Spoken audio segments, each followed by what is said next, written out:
moduladores que inhiben esta reacción cuando hay exceso de ATP, es lógico. Si hay exceso de ATP, ¿para qué voy a formar más ATP? Entonces el ATP inhibe la fosfofructoquinasa. Y el citrato, ¿por qué está el citrato inhibiendo acá? Porque el citrato, como vamos a ver más adelante, es uno de los intermediarios del ciclo de Krebs. Entonces, al haber más ciclo de Krebs, quiere decir que hay más oferta de energía. Entonces, ya demasiada energía hace que el citrato también haga este comportamiento de inhibición hacia la fosfofructoquinasa e inhiba la reacción. Entonces, ustedes comprenderán que esto tiene cierta lógica. Si la célula sabe que está repleta de energía, detiene la reacción. Si está con necesidad de energía, acelera la reacción. ¿Y de qué se vale? Se vale de estas enzimas alostéricas. ¿Cuál es la más importante? Es esta, la fosfofructoquinasa 1. Entonces, estamos acá en la fructosa 1,6-bifosfato, que ya se convirtió, que ya se va a convertir en dos triosas, que ya se puede convertir, cada una ya tiene dos fósforos. Entonces, esta fructosa 1,6-difosfato se convierte en las dos triosas, ¿no? Voy a cambiar de pilo para que vean. Acá, en la fructosa 1,6-difosfato, que se convierte en dos triosas gracias a que esta tiene dos fósforos. Ese es el objetivo de la primera parte, una vía de activación. Entonces, ¿y por qué se forman dos componentes? ¿Por qué hacerse tantos problemas? Porque esta dihidroxiacetona, como vamos a ver, es el nexo con el metabolismo de las grasas. Por eso cuando yo ingiero exceso de carbohidratos, al final puede favorecer la formación de grasa. Ya vamos a ver cómo. ¿Y la vía por dónde continúa? Continúa por el gliceraldehído 3-fosfato. ¿De acuerdo? Entonces, la otra triosa. Acá están. Estas se interconvierten. Claro, si no es necesario que haya dihidroxiacetona fosfato, esta se vuelve a convertir en otra molécula de gliceraldehído 3-fosfato. Entonces, acá ya viene la otra parte que es importante entender. Se forman normalmente, con frecuencia, dos moléculas de gliceraldehído 3-fosfato. Una depende viene de la fructosa 1,6-difosfato, ¿ok? Y la otra viene de la dihidroxiacetona fosfato. Son dos. Entonces acá son dos, y por eso que a partir de ahora se cuenta 2, 2, 2, 2, 2 hasta el piruvato. Son dos piruvatos. Y por eso que ustedes escucharon, una molécula de glucosa se convierte en dos piruvatos. Por eso, esa es la razón. ¿De acuerdo? Entonces, y el siguiente paso ya es solamente con el gliceraldehído 3-fosfato. Acá es una etapa muy importante, ¿no? Porque se une a un fosfato inorgánico para ya establecer un enlace de alto valor energético. Y en esta reacción de óxido-reducción es la única donde se libera protones, y estos protones, para no acidificar el medio, como cualquier vía metabólica, es captada por una coenzima. En este caso, el NAD. El NAD recibe el protón, se convierte en NAD reducido, y este NAD reducido ya vamos a ver qué destino tiene. Al final se origina esto, ¿no? El 1,3-difosfoglicerato, que es una molécula que tiene un enlace de alto valor energético. Por eso es que al final la siguiente enzima, que es una quinasa, agarra ese enlace de alto valor energético y libera ATP. Libera ATP y libera pues el siguiente sustrato, que es el trofosfoglicerato. O sea, es en esta reacción que se libera ATP. El primer ATP en la vía glicolítica, gracias a esta quinasa. Aquí hay palabras claves también, ¿no? Cuando uno habla de quinasa es porque tiene que estar metido el fósforo. Cualquier quinasa implica la transferencia de fósforo. Gliceroquinasa, fosfogliceroquinasa. Cualquier quinasa implica transferencia de fósforo. Y el siguiente ya viene el otro reacomodo, ¿no? Entonces hay un reacomodo por una mutación, ¿no? Una fosfoglicerato mutasa, ¿no? Entonces acá se forma el 2-fosfoglicerato y se elimina agua para ir formando, ¿qué cosa? El precursor del piruvato, que es el fosfenol piruvato. Y acá ustedes pueden ver cómo este fosfenol piruvato ya formado recibe el ADP, ¿no? Y, o sea, se une al ADP, ¿para qué? Para formar energía. Es decir, esta es otra reacción llevada a cabo por la enzima alostérica, la tercera, la piruvatoquinasa, que es la que forma ATP, ¿no es cierto? Entonces son 3 enzimas alostéricas, la hexoquinasa, la fosfofructoquinasa y la piruvatoquinasa. Hasta acá son 2 moléculas de ATP que se formaron allá, pero como son 2 sustratos, ¿cuántas moléculas de ATP son acá? Claro, 4 en total, ¿no es cierto? Pero acá son 2, ¿no es cierto? En esta reacción solamente son 2. Bien, este es un detalle importantísimo. ¿En qué momento el piruvato forma lactato? Y la respuesta es, ¿hay o no hay oxígeno? No hay. Si no hay oxígeno, así. ¿Y cómo se llama el estado donde no hay oxígeno? Anaerobiosis. Entonces, en ese estado, el piruvato forma lactato. ¿Y ustedes saben por qué se activa cuando no hay oxígeno? ¿Qué es lo que deja de funcionar cuando no hay oxígeno? Dijimos al comienzo. ¿Qué deja de funcionar cuando no hay oxígeno? La cadena respiratoria. Y si no hay cadena respiratoria, ¿qué deja de funcionar? El ciclo de Krebs. Y si el ciclo de Krebs no funciona, es incapaz de recibir las coenzimas reducidas. ¿De acuerdo? O sea, me refiero a la cadena respiratoria. O sea, la cadena respiratoria no funciona el ciclo de Krebs. ¿De acuerdo? Entonces, todo esto hace que las coenzimas reducidas no vayan a reoxidarse. ¿Dónde? En la cadena respiratoria. Porque normalmente, ¿dónde se reoxidan todo el NAD reducido, el FAD reducido? ¿Dónde se reoxidan? En la cadena respiratoria. En la cadena respiratoria que va por un efecto de citocromos, ¿no? Teniendo un potencial redox, ¿no? Se va formando ATPs, ¿no es cierto? Mañana van a hablar más de esto, solamente voy a decir un detalle simple. La cadena respiratoria, si el NAD entra a la cadena respiratoria, NAD, FAD, Q, P, C1, A1, A3, oxígeno, ¿no? Pero hay 3 niveles. Si entra el NAD, forma 3 ATPs, que ya van a ver con la autosaldívar cómo es que hay cierta cálculo ahí. Y si entra el FAD, forman 2 ATPs. Pero eso es cuando hay oxígeno. Y si no hay oxígeno, ¿dónde se reoxida? En la fermentación láctica. Por eso es que la glicólisis sigue funcionando. Porque imagínense pues, va a producir NAD reducido. Tiene que reoxidarse en la cadena respiratoria. Si no, no vuelve como NAD oxidado. Si todo se consume, esa reacción se paraliza y ya no pasa la glucosa. Entonces, como no tiene la cadena respiratoria, activa a la deshidrogenasa láctica para que el piruvato forme lactato. Y ahí se deshidrogena.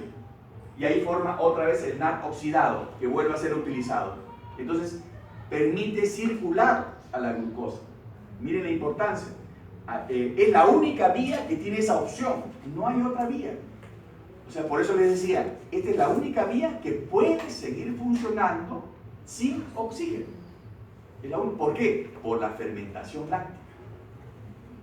¿No se duerma? Ahora, resumamos esto. Glucosa 6-fosfato, fructosa 1,6-fosfato. Acá es la primera fase de activación, ¿no es cierto? ¿Cuál es el objetivo? Formar una molécula de 6 carbonos con 2 fósforos. ¿Para qué? Para formar 2 triosas. ¿Con qué objetivo? Continuar la vía glicolítica y formar el nexo con las grasas. ¿Acá qué viene? Acá ya viene la producción de ATP, ya sea a través del NAD reducido o de las mismas reacciones que son las quinasas, ¿no? La gliceroquinasa y la piruvatoquinasa que forman ATP directamente o el NAD reducido. ¿De acuerdo? Ese es el resumen. ¿De acuerdo? ¿Preguntas? El bebé es un bebé, no, él no tiene malicia. Pasa adelante, tomamos justo la foto que está viendo así. Bien, entonces repasemos otra vez. Acá se consumen 2 ATPs, ¿recuerdan? 2 ATPs se consumen. Entonces, esta es la fase de activación, la fase preparatoria, ¿no? Formar fructoso 1,6-bifosfato. Se consumen 2 ATPs. ¿Okay? Esa es la fase de activación o preparatoria. ¿Y cuál es la fase ya de producción? Es cuando se produce el NAD reducido inicialmente, que se va a la cadena respiratoria y forma ATP. O las 2 reacciones donde se produce el ATP. Acá está formando fosfoglicerato y acá está formando piruvato. ¿De acuerdo? Entonces, acá, ¿cuántos NAD reducidos se producen? ¿Cuántos? 2, porque la vía es doble ya. Acá, ¿cuántos ATP se produce? 2. Más 2, ahí recién 4. ¿No es cierto? O sea, acá hay 4. ¿Y acá cuántos ATP se producen globalmente? 6. Por cada NAT, ¿cuántos se producen? 3. 3. ¿No? Ya van a hacer algunos cálculos mañana, pero es 3 a grandes rasgos. Por lo tanto, si son 2, ¿cuántos son? 6. Más 4, 10. Muy bien, saben sumar. Menos 2, 8. Eso quiere decir que la glicólisis aeróbica por cada glucosa, ¿cuántos ATP produce? 8. Si le quito oxígeno, ahí viene la pregunta, si le quito oxígeno, ¿cuánto produce? 2. Si no hay oxígeno. 2 o 4. ¿Cuál es el que tengo que restar? ¿Cuál tengo que restar? 4. Claro, el NAT reducido, pues ya no tiene dónde reoxidarse, ya no va a la cadena respiratoria. Este se va a la fermentación láctica y ahí no produce ni michi, nada. Entonces, acá son 4. ¿No? 6, ¿no? 6, ¿no? Perdón, son 6. 8 menos 6, 2. 2. De producir 8, 2. Ese detalle hace que ustedes comprendan. Por ejemplo, un paciente en estado crítico en la UCI, oye, está haciendo hipoglicemia, ¿verdad? O un paciente séptico, está haciendo, ¿por qué uno presume que está séptico? Tiene derecho a hacer hipoglicemia. ¿Por qué? Porque a pesar que está, digamos, está en estado catabólico, está utilizando gran cantidad de glucosa y no hay oxígeno, y por eso lo que entra en la ventilación, para que entre el oxígeno, para que mejore el metabolismo. Para eso es la ventilación también. Entonces, pero si no hay ventilación, ¿no? ¿Qué es lo que está pasando? Se está, digamos, evitando que se produzca menos energía. Entonces, ¿qué tiene que hacer el cuerpo? Utilizar más. ¿Qué hacen ustedes? Si yo produzco glucosa, 8 ATPs con 2, ¿qué tengo yo que hacer con la que produce 2 para producir 8? Tengo que acelerar la reacción en menos tiempo. Consumo más glucosa acá, por eso que la glucosa baja. Entonces, esos detalles son los que hacen, pues, pensar qué es lo que está pasando en ese sujeto enfermo. Entonces, de ahí la importancia de diferenciar la glucólisis aeróbica de la glucólisis anaeróbica. Recuerden que todo va a depender finalmente de la cadena respiratoria, ¿no? Y recuerden que la glucólisis anaeróbica, el piruvato por acción de la lactato deshidrogenasa, se convierte en lactato por consumo de NAT reducido sin producción de energía. ¿De acuerdo? Y recuerden que la aerobiosis implica formación de piruvato, y ya mañana el profesor Saldívar va a agarrar el piruvato y lo van a convertir la acetilcoenzima por acción de la piruvato deshidrogenasa, y van a ver cómo se forma la acetilcoenzima, se enamora del oxaloacetato y forma sus hijitos. Eso lo van a ver mañana con el abuelito, pero con el abuelito profesor Saldívar.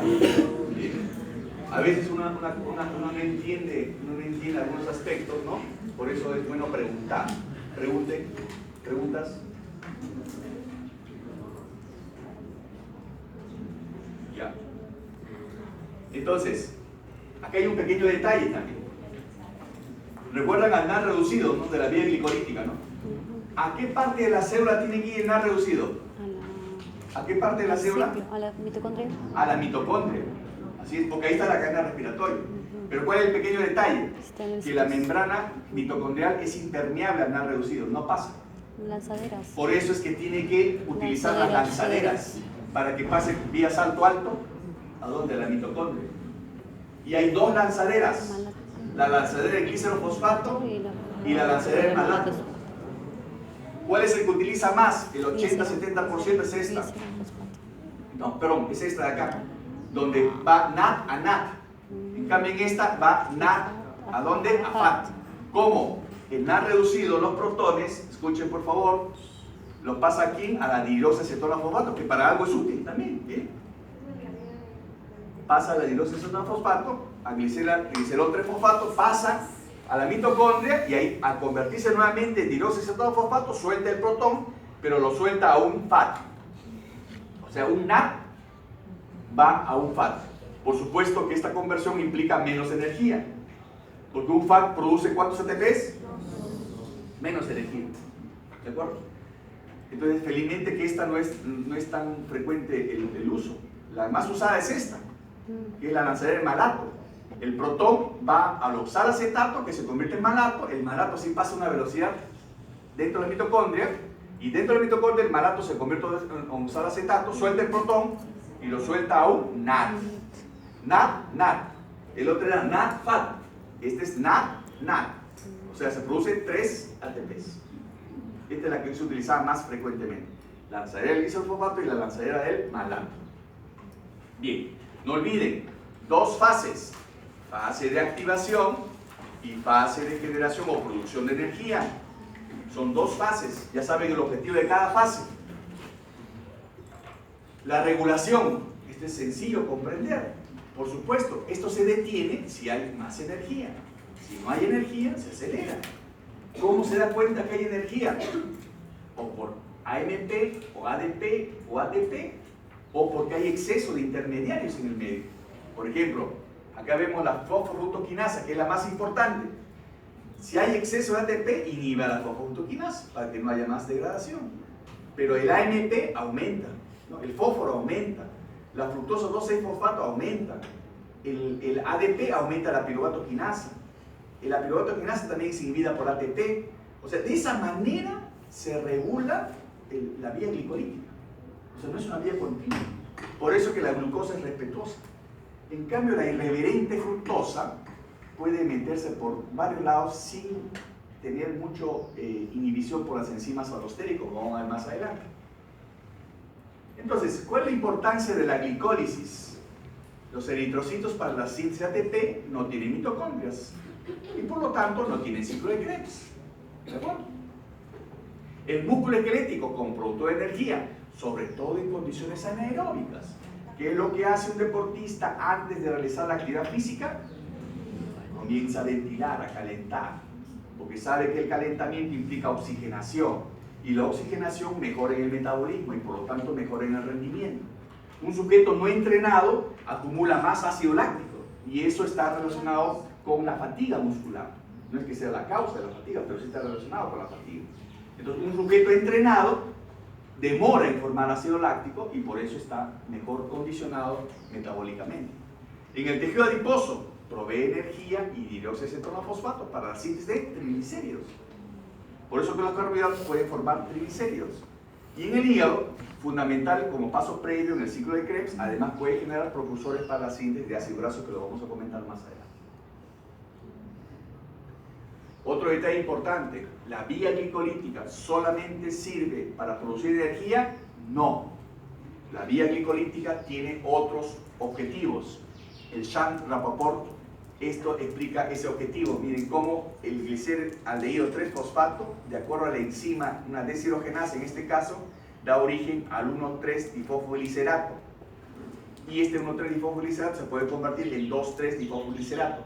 ¿Cuál es el interés de esta sustancia? Como a ustedes han visto, el 2,3-difosfoglicerato tiene que ver la afinidad de ¿qué? ¿La afinidad de qué?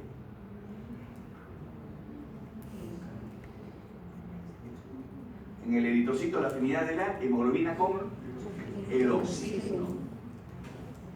Recuerden, el 2,3-difosfoglicerato tiene que ver con eso, ¿no? Entonces, eso es importante. Y ustedes se imaginarán que el eritrocito se prepara para captar el oxígeno y se prepara para soltar el oxígeno. ¿Quién provoca eso? Uno de los mecanismos es el acúmulo de 2,3-difosfoglicerato. Suelta y capta. Y eso no es gratis. Eso es porque va preparando su ambiente para soltar o captar el oxígeno. Bien, estos son los productos finales de digestión que hemos visto, ¿no? Ya van a ver ustedes cómo la galactosa puede formar también glucosa y cómo la fructosa puede formar glucosa también, ¿no? Eso lo vamos a ver más adelante en una clase especial, ¿no? Pero estos son los 3 monosacáridos, pero el 80% siempre es glucosa. Esto es para que recuerden la vía glicolítica, ¿dónde se da? En el citosol.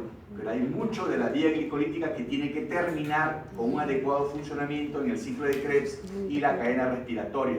Sobre todo si es que quiere haber acá una glicólisis aeróbica. Recuerden, la otra opción es la formación de lactato.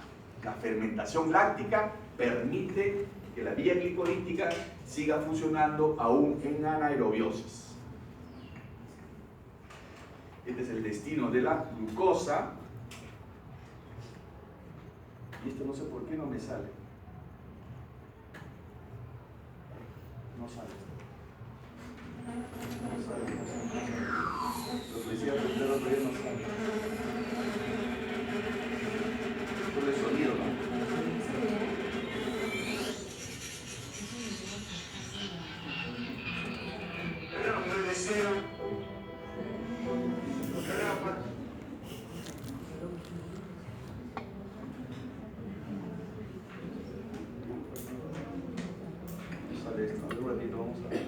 ¿Por qué no sale de esto? Tiene que abrirlo solo el video. Pero, ¿y por qué? Y esto no cierra. Yo lo cerré y no cierro.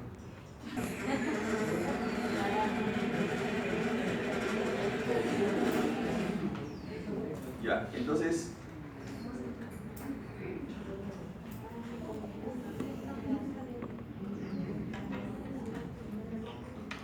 Ya. Este es el destino de la glucosa en la célula. Recuerden la interacción que tiene con el ciclo de Krebs. Ustedes van a hacer todo lo que viene después el día de mañana. ¿Qué pasa con el piruvato en condiciones aeróbicas? ¿Cómo deriva en acetilcoenzima A y cómo esta acetilcoenzima A forma su ciclo de Krebs? Ustedes tienen que imaginarse que si esto fuera una célula, cada glucosa que entra hace su glicólisis y forma su ciclo de Krebs. Cada glucosa que entra. Eso es muy importante recordar. Y tienen que entender por qué nosotros debemos ingerir en nuestro plan de alimentación un 55 a 60% como carbohidratos. Porque nuestro metabolismo está predispuesto a aceptar esa cantidad. ¿Por qué? Porque solamente con el carbohidrato yo formo adecuados ciclos de Krebs. Si yo consumiera solamente grasas, no formo ciclos de Krebs adecuados. Entonces eso también es importante recordar. Y miren cómo en este esquema ustedes pueden ya graficar lo que hemos mencionado. La presencia de la insulina es importante para algunos tejidos, ¿no? La glucosa entra al intracelular y ¿qué es lo que hace primero? Se fosforila, recuerden, se encarcela y luego sigue su vía glicolítica, ¿no? Consumiendo energía y forma, ¿qué cosa? Esta molécula con dos fósforos para formar, ¿qué cosa? Piruvato al final, ¿no es cierto? Y el piruvato ya mañana van a revisar cómo el piruvato, digamos, entra a la mitocondria y ese piruvato es capaz de formar acetilcoenzima A y a la vez es que este piruvato puede formar oxalacetato. ¿Eso qué quiere decir? Que el piruvato que deriva de la glucosa es el único que puede formar acetilcoenzima A y oxalacetato. No hay otra sustancia que haga esto. Que el organismo pueda utilizar otros medios, sí, pero esta es la que más fácilmente llega a formar los dos solutos o los dos intermediarios que se condensan e inician el ciclo de Krebs. Eso es importante. Y también recordar cómo esto se regula, ¿no? La glucosa cuando esté elevada, la insulina pues mete la glucosa nuevamente se activa, la glucosa de fosfato y forma piruvato, etcétera, ¿no? Como ustedes recordarán, el piruvato se mete acá en la mitocondria. El piruvato, como les dije, forma, ¿qué cosa? Oxalacetato y forma, ¿qué cosa? Acetilcoenzima. Y ahí comienza la historia, el idilio, ¿no? Un embarazo, 2 embarazos, 3, 4, 5, 6, ¿no? Esos son los intermediarios del ciclo de Krebs. ¿Y qué forman? ATP. Pero el ATP es mediado por la cadena respiratoria. Recuerden, mediado, porque todo esto se produce ATP por las coenzimas que produce el ciclo de Krebs. Entonces ese es el mensaje más importante a estas alturas, ¿no? Para recordar que hay conceptos claves, ¿no? Y esto es lo que les dije la vez pasada, creo, ¿no? Yo espero que no estén en esas condiciones. Yo no tengo ningún afán de cardiólogo tampoco. La mala suerte o la buena suerte no existe. Dice, la buena o mala suerte es la suma de la capacidad más la oportunidad. Yo estoy seguro que ustedes tienen la capacidad y nosotros le estamos brindando la oportunidad. Entonces, capacidad, oportunidad, buena suerte. Pero si nosotros les brindamos la oportunidad y ustedes no forman su capacidad, pues ahí viene el problema. ¿De acuerdo? Entonces, ahí vamos a quedar hoy.